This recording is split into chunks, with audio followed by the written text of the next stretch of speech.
Bonjour à tous et bienvenue. Si vous nous rejoignez à l'instant, c'est en direct de la basilique Saint-Pierre que nous nous retrouvons pour la messe célébrée par le pape François, qu'on célébrait avec tous les cardinaux présents, mais particulièrement les nouveaux cardinaux qu'il a créés hier lors du consistoire et que vous voyez défiler sur ces images. 16 nouveaux cardinaux électeurs et 3 cardinaux de plus de 80 ans, dont l'un n'était pas présent. Le cardinal Capovilla, ancien secrétaire de Jean XXIII, âgé de 98 ans et qui recevra sa barrette de cardinal chez lui dans le courant de la semaine. Voilà, les cardinaux nombreux, évidemment, puisque vous le savez, avant ce consistoire pour la création de nouveaux cardinaux, le pape François les avait réunis pour un consistoire extraordinaire consacré à la question de la famille, qui fera l'objet d'un synode des évêques en octobre prochain. Beaucoup sont donc encore présents ici ce matin, en plus des cardinaux résidant habituellement à Rome, les collaborateurs de la curie romaine.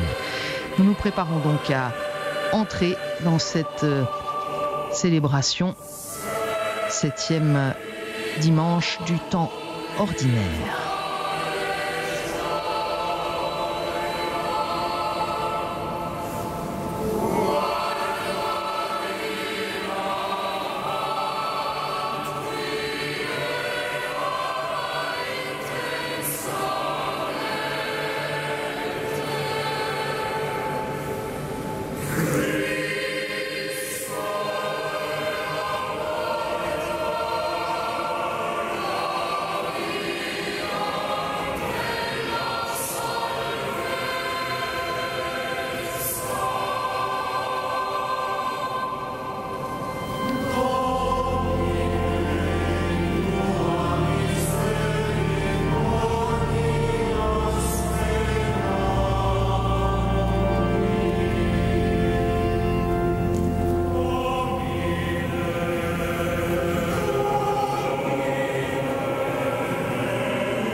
Nomine Patris et Filii et Spiritus Sancti. Amen. Pax vobis. Et cum spiritu tuo. Fratres, agnoscamus peccata nostra, ut aptissimus ad sacra mysteria celebrandum.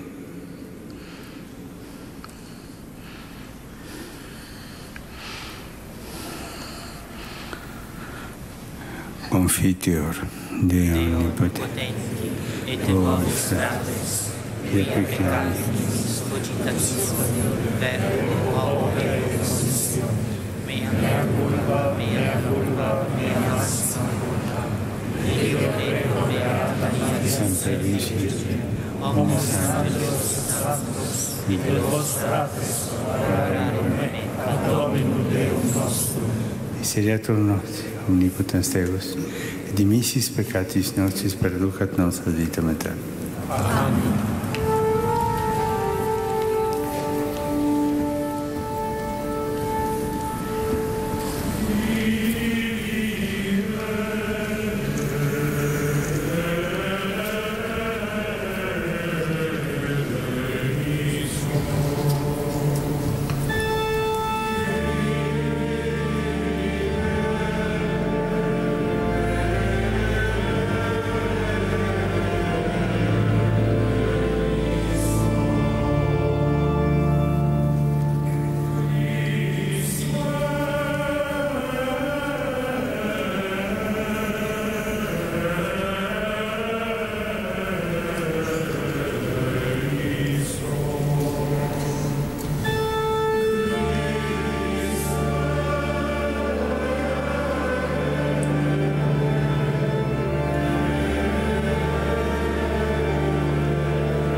Oremos.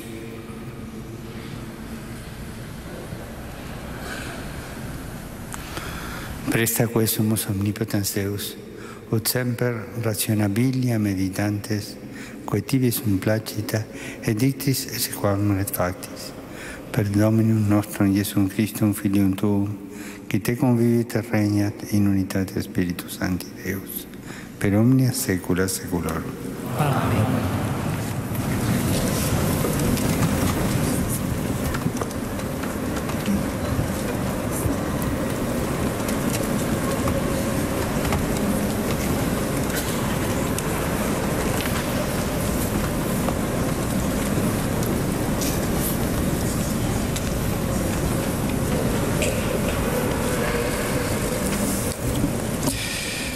Dal libro del Levitico. Il Signore parlò a Mosè. Lecture du livre des Lévites. Le Seigneur adressa la parole à Moïse. Parle à toute l'assemblée des fils d'Israël. Tu leur diras, soyez saints, car moi, le Seigneur votre Dieu, je suis saint. Tu n'auras aucune pensée de haine contre ton frère, mais tu n'hésiteras pas à réprimander ton compagnon et ainsi tu ne partageras pas son péché. Tu ne te vengeras pas, tu ne garderas pas de rancune contre les fils de ton peuple, tu aimeras ton prochain comme toi-même. Je suis le Seigneur. Verbum Domini.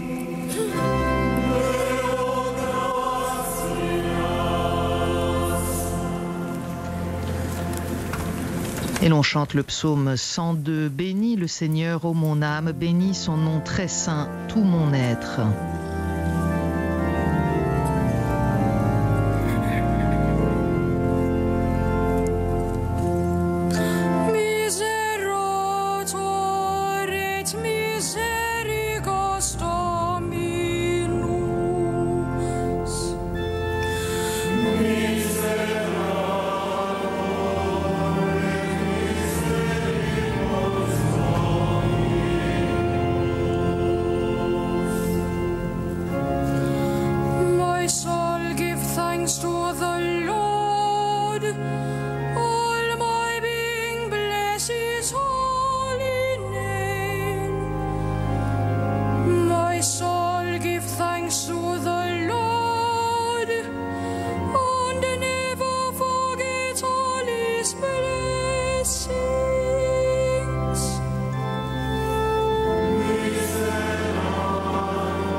Lecture de la première lettre de saint Paul apôtre aux Corinthiens. Frères, n'oubliez pas que vous êtes le temple de Dieu et que l'Esprit de Dieu habite en vous. Si quelqu'un détruit le temple de Dieu, Dieu le détruira, car le temple de Dieu est sacré et ce temple, c'est vous. Que personne ne s'y trompe. Si quelqu'un parmi vous pense être un sage à la manière d'ici-bas, qu'il devienne fou pour devenir sage. Car la sagesse de ce monde est folie devant Dieu. L'Écriture le dit, c'est lui qui prend les sages au piège de leur propre habileté. Elle dit encore, le Seigneur connaît les raisonnements des sages, ce n'est que du vent. Ainsi, il ne faut pas mettre son orgueil en des hommes dont on se réclame, car tout vous appartient, Paul et Apollos et Pierre, le monde et la vie et la mort, le présent et l'avenir. Tout est à vous, mais vous, vous êtes au Christ, et le Christ est à Dieu. Verbum Domini.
Dominus vobiscum.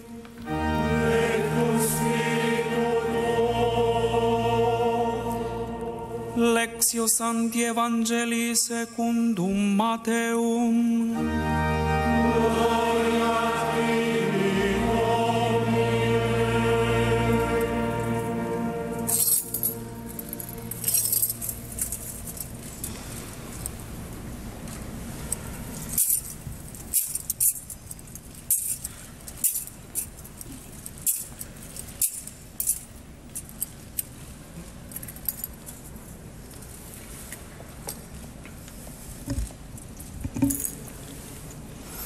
In illo tempore dixit Iesus discipulis suos, Comme les disciples s'étaient rassemblés autour de Jésus sur la montagne, il leur disait: Oculum pro oculo et dentem pro dentem. Vous avez appris qu'il a été dit œil pour œil, dent pour dent. Eh bien moi, je vous dis de ne pas riposter aux méchants. Mais si quelqu'un te gifle sur la joue droite, tends-lui encore l'autre.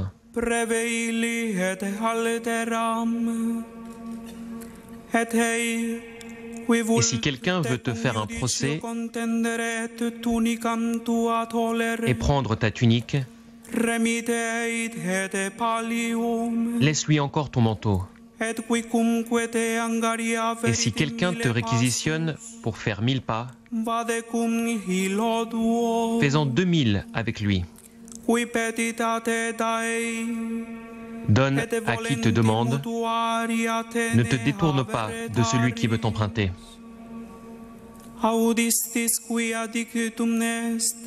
Vous avez appris qu'il a été dit: tu aimeras ton prochain et tu haïras ton ennemi. Eh bien moi, je vous dis, aimez vos ennemis et priez pour ceux qui vous persécutent, afin d'être vraiment les fils de votre Père qui est dans les cieux. Car il fait lever son soleil sur les méchants et sur les bons, et tomber la pluie sur les justes et sur les injustes. Si vous aimez ceux qui vous aiment, quelle récompense aurez-vous?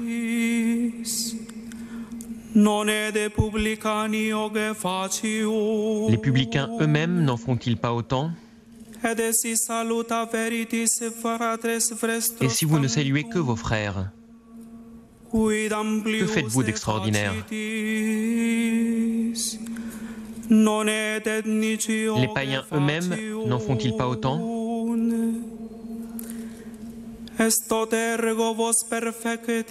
Vous, donc, soyez parfaits comme votre Père céleste est parfait.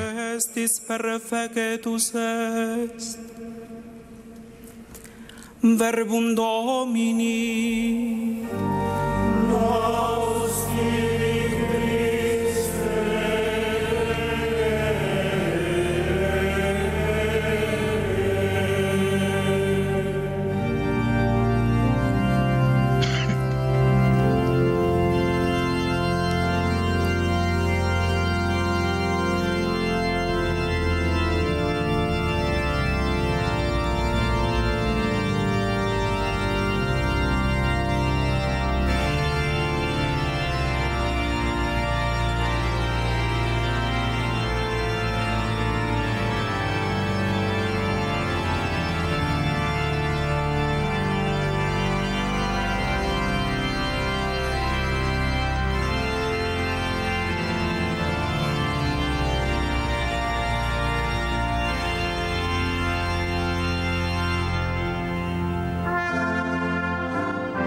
Il tuo aiuto, Padre misericordioso, Que ton aide, Père miséricordieux, nous rende toujours attentifs à la voix de l'Esprit.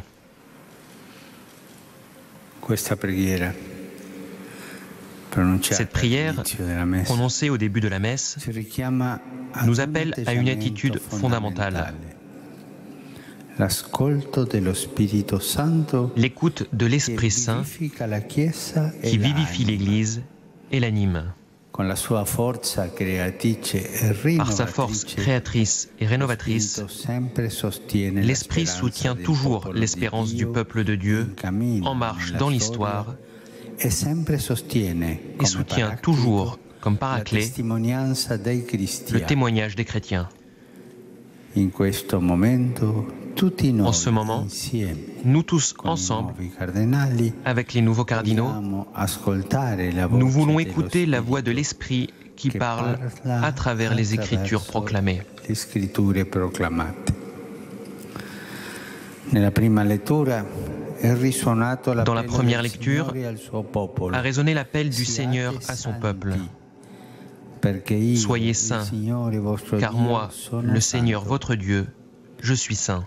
Et Jésus, dans l'Évangile, rappelle: vous, donc, soyez parfaits comme votre Père céleste est parfait. Ces paroles nous interpellent tous, disciples du Seigneur. Et aujourd'hui, elles sont adressées spécialement à moi et à vous, chers frères cardinaux, d'une manière particulière à vous qui êtes entrés hier dans le collège Cardinalis. Imiter la sainteté et la perfection de Dieu peut sembler un but inaccessible. Cependant, la première lecture de l'Évangile suggère des exemples concrets afin que le comportement de Dieu devienne la règle de notre agir.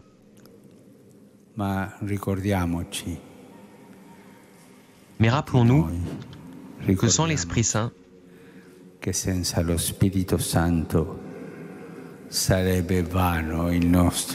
notre effort serait vain. La sainteté chrétienne n'est pas avant tout notre œuvre, mais elle est le fruit de la docilité, voulue et cultivée à l'Esprit de Dieu 3 fois saint.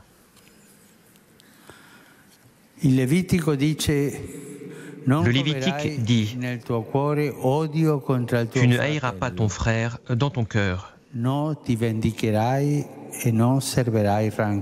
ne te vengeras pas et tu ne garderas pas de rancune, mais tu aimeras ton prochain. Ces attitudes naissent de la sainteté de Dieu.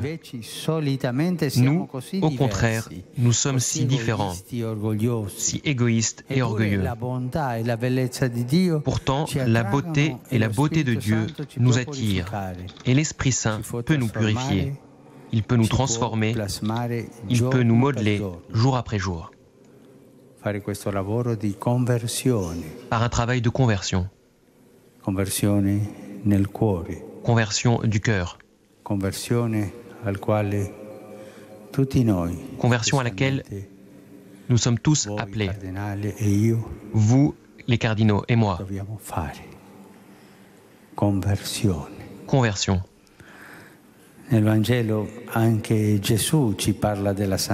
Dans l'Évangile, Jésus aussi nous parle de la sainteté et nous explique la loi nouvelle. Il le fait au moyen de quelques antithèses entre la justice imparfaite des scribes et des pharisiens et la justice supérieure du royaume de Dieu. La première antithèse du passage d'aujourd'hui concerne la vengeance. Vous avez appris qu'il a été dit œil pour œil, dent pour dent. Bien moi je vous dis, si quelqu'un te gifle sur la joue droite, donne-lui encore l'autre. Non seulement nous ne devons pas rendre à l'autre le mal qu'il nous a fait, mais nous devons nous efforcer de faire le bien avec largesse. La seconde antithèse fait référence aux ennemis. Vous avez appris qu'il a été dit « Tu aimeras ton prochain et tu haïras ton ennemi ». Eh bien moi, je vous dis, aimez vos ennemis et priez pour ceux qui vous persécutent.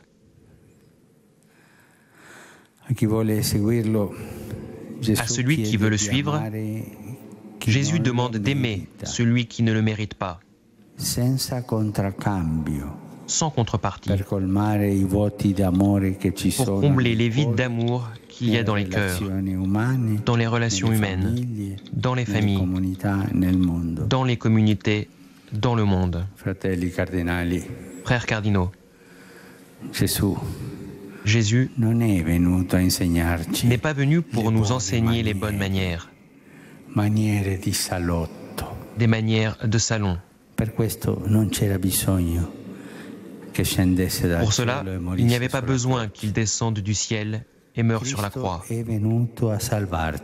Le Christ est venu pour nous sauver, pour nous montrer le chemin, l'unique chemin de sortie des sables mouvants du péché. Et ce chemin de sainteté, c'est la miséricorde.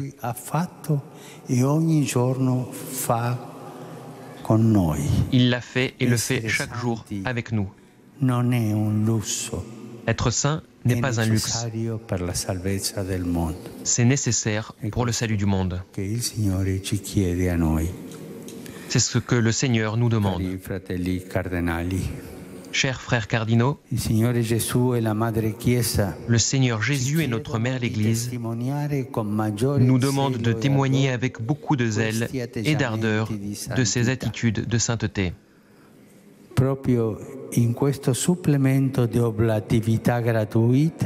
Justement dans ce supplément de service des autres réside la sainteté d'un cardinal.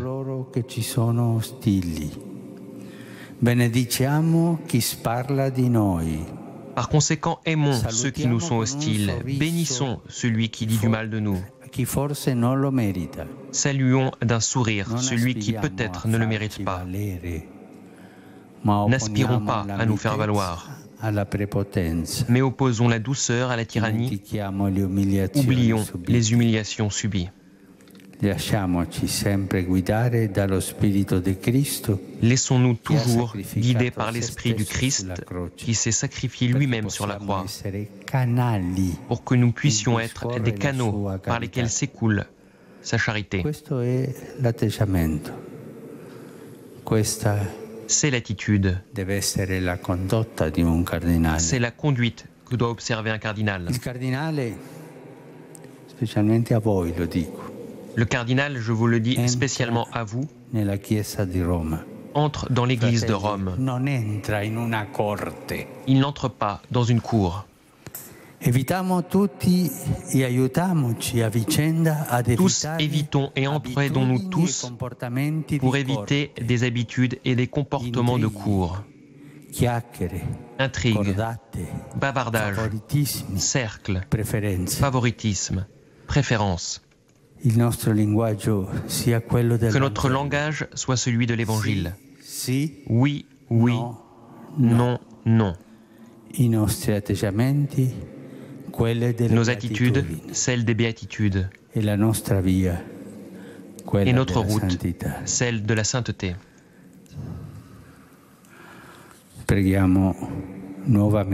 Prions de nouveau. Ton aide, Père miséricordieux. Et soyons toujours attentifs à la voix de l'Esprit Saint.